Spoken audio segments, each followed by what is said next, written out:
Hola a todos y bienvenidos a este nuevo programa del Último Spoiler.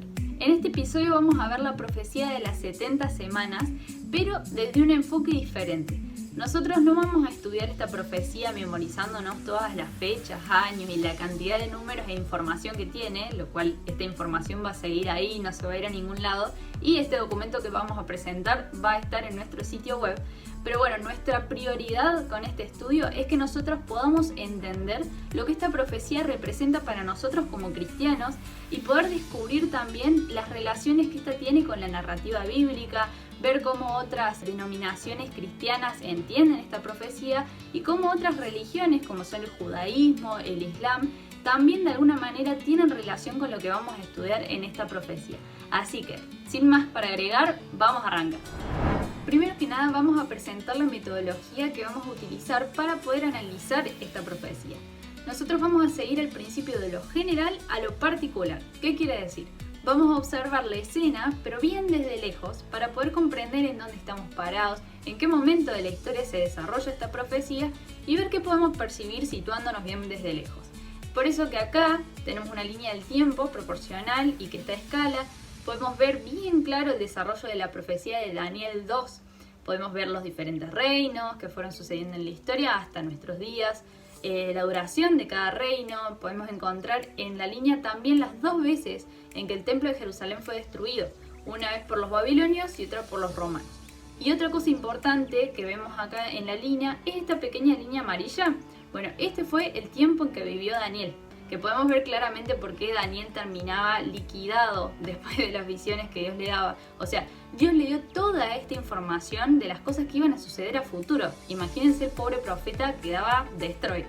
Y bueno, para arrancar con el estudio, aquí abajo podemos ver en qué parte de la historia encontramos esta profecía de las 70 semanas, que vemos cómo está dentro del periodo más largo de las profecías de Daniel, que es la de los 2300 tardes y mañanas, que las dos profecías comienzan en el mismo punto.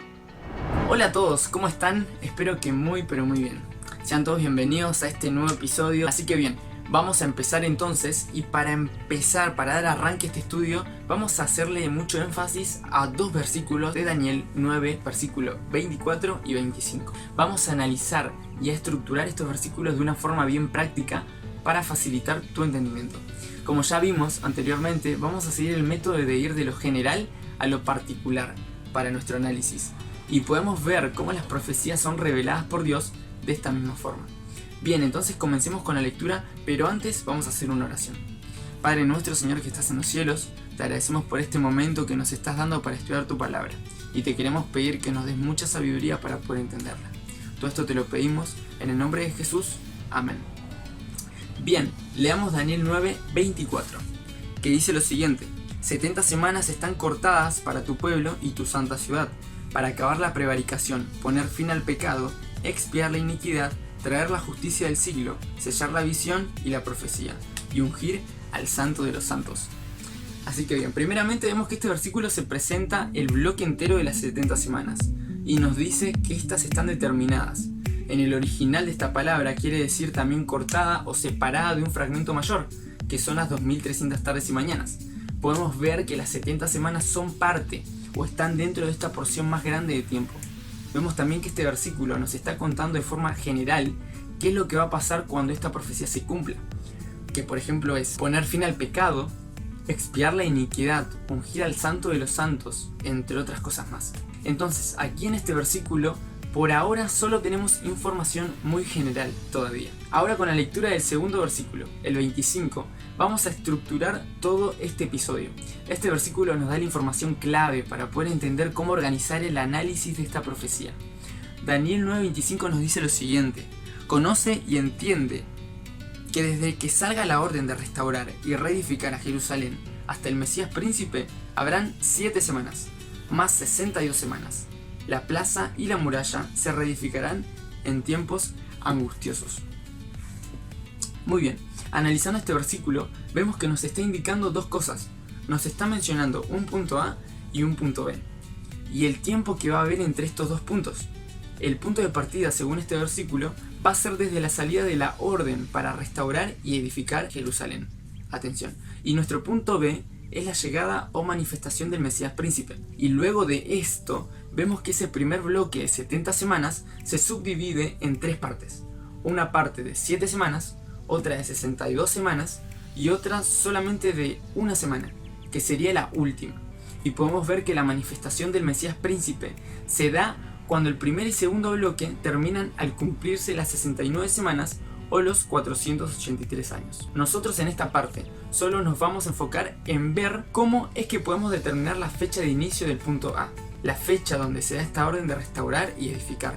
Y vamos a intentar percibir cuán importante es tener en claro esta fecha y sus implicaciones, ya que podemos ver que se relaciona directamente con la profecía de las 2300 tardes y mañanas, que como sabemos esto concluyó en 1844, y que si no fuera por esta fecha del punto A, 1844 tal vez no sería la fecha, ¿sí? O directamente no podríamos datar cuándo terminarán esas 2300 tardes y mañanas, y temas importantísimos como el inicio del juicio investigador quedarían en el aire. Entonces, tener en cuenta esta fecha es bastante importante que digamos, ¿sí?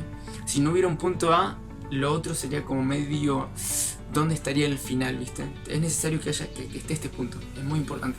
Bien, entonces veamos el versículo 25. Aquí nos da otra como referencia, la orden para restaurar y edificar Jerusalén. Veamos un poco de qué trata esto. Históricamente podemos ver que en realidad se dieron varias órdenes para reconstruir la ciudad y el templo de Jerusalén. Podemos ver aquí la primera orden dada por Ciro con la primera repatriación del pueblo judío, luego una segunda orden dada más adelante por Darío. Ambas podemos encontrarlas en el libro de Esdras. Pero ¿qué pasó con estas órdenes? Realmente no llevaron a cabo su cometido por diferentes motivos. La obra de reconstrucción se vio afectada, ya sea por la negligencia del mismo pueblo de Israel al poner sus intereses personales por sobre la obra de reconstrucción que Dios les había encomendado, o por la oposición de los dirigentes de las regiones aledañas a la obra de reconstrucción. Paréntesis. En Nehemías 4:17 vemos cómo realmente la reconstrucción se llevó a cabo en tiempos angustiosos. Esos versículos cuentan cómo los constructores con una mano trabajaban y con la otra portaban un arma, una espada, debido a las amenazas y hostilidades de los pueblos vecinos. Cerramos paréntesis. También, estas órdenes nos abarcan en plenitud la restauración del pueblo. Aquí cuando el versículo 25 menciona la edificación y restauración, podemos entender que son términos diferentes. Edificar hace referencia a la reconstrucción edilicia de la ciudad y del templo, pero restaurar hace referencia sobre la restauración del poder civil y judicial del mismo pueblo. Para ver más en claro esto, veamos la tercera y última orden dada por el rey Artajerjes en el año 457 a.C., que está citada en el libro de Esdras capítulo 7, del versículo 23 al 26. Leamos, dice: todo lo que manda el Dios del cielo se debe cumplir con diligencia para la casa del Dios del cielo, pues ¿por qué habría de ser su enojo contra el reino del rey y de sus hijos? También nos hacemos saber que los sacerdotes y los levitas, cantores, porteros, servidores del templo y ministros de la casa de Dios, ninguno les imponga tributo, impuesto ni renta. Y tú, Esdras, conforme a la sabiduría que tienes de tu Dios, por jueces y magistrados que administren justicia a todo el pueblo que está del otro lado del río, a todos los que conocen las leyes de tu Dios, y al que no las conoce, se las enseñarás también. Y el que no cumpla la ley de tu Dios y la ley del rey, sea prontamente condenado a muerte, destierro, multa o prisión.